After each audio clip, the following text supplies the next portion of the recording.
It is to rely on asymmetric warfare. Take this for example. These two civilian ships are sailing near an aircraft carrier. Everything looks completely normal. But then, with the press of a button, the shipping container doors opens up and out comes a missile. These are the self-made Iranian anti-ship missiles, which can still pack a punch.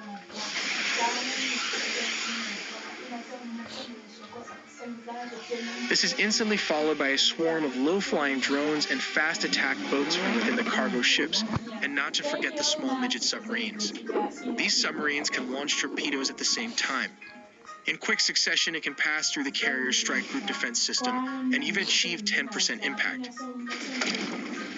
They may not sink the carrier, but they can damage it enough to make the waters too dangerous for the U.S. to operate in. So let's look at the 4 key tactics they would likely use.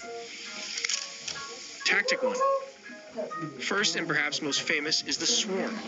The Islamic Revolutionary Guard Corps Navy operates hundreds of small, fast attack craft armed with heavy machine guns, rockets, and anti-ship missiles.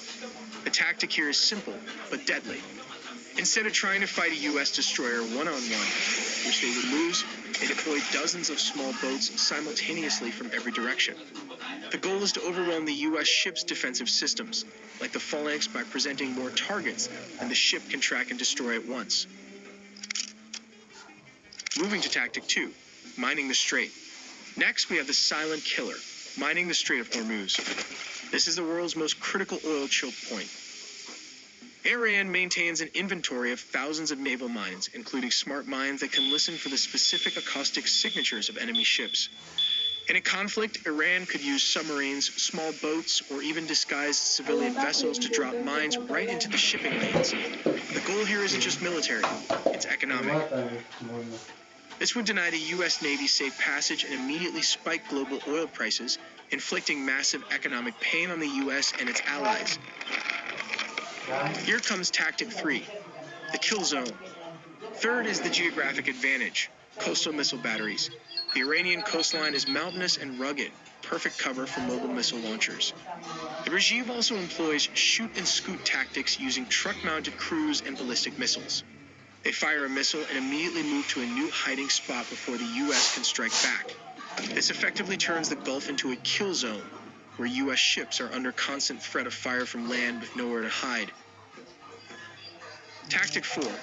We have the ambush threat, midget submarines. The Persian Gulf is actually quite shallow, which makes it difficult for massive U.S. nuclear submarines to operate. However, it is perfect for Iran's fleet of diesel-electric mini-subs, like the Ghadar class. These small subs can sit silently on the seafloor, waiting for a target to pass overhead before firing torpedoes. It's a surprise ambush tactic designed to damage high-value assets, like carriers or destroyers, while remaining almost impossible to detect by sonar. These small but stealthy diesel-electric submarines, designed for operations in the shallow waters of the Persian Gulf, pose a significant threat to U.S. aircraft carriers. The Ghadar-class submarines, which are difficult to detect due to their small size and low acoustic signature, could position themselves in strategic locations near key naval choke points, such as the Strait of Hormuz.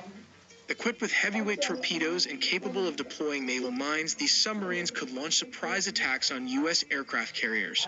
By waiting in ambush near expected carrier movements, Ghadar-class submarines could fire a coordinated torpedo strike, targeting the hull and propulsion systems of U.S. carriers.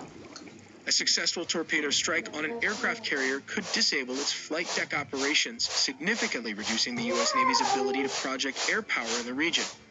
Additionally, these submarines could lay underwater mines in critical sea lanes, forcing U.S. warships into predetermined ambush zones where Iranian missile and drone attacks could follow up. Tactic 5. We can't ignore the aerial threat. This is drone warfare. Iran has invested heavily in becoming a drone superpower in the Middle East.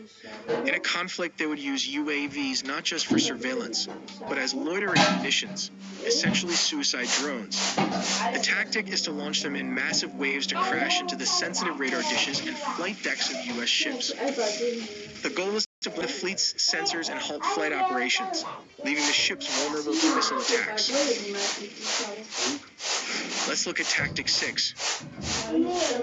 The U.S. fleet relies on ports in Bahrain and air cover from bases in Qatar to sustain the fight. Iran possesses the largest ballistic missile arsenal in the Middle East.